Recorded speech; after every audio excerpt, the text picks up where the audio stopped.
Потекнува од музичко семејство и логично е дека музиката ќе му стане и хоби, и едукација, и професија. Уште на 13-14 годишна возраст ќе го оформи својот прв рок бенд, но ќе заврши музичка академија во родниот Штип како дипломиран музичар по класична гитара. Ќе се обиде како пеач и тоа токму на Макфест, а регионот ќе го запознае и како еден од учесниците на најпознатото регионално музичко талент шоу Звездите на Грант. Но сепак, ќе биде последните години познат како гитаристот на придружената група на дуото или бендот, ако сакате повеќе, кои ја доживеа најстрашната катастрофа со мноштво млади луѓе онаа кобна вечер во клубот Пулс во Кочани.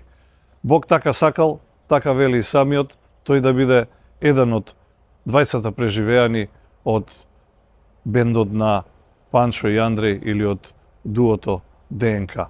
Во ова издание на Ништо лично, ексклузивно, специјално, само за нашиот и ваш подкаст говори гитаристот Горан Тонев.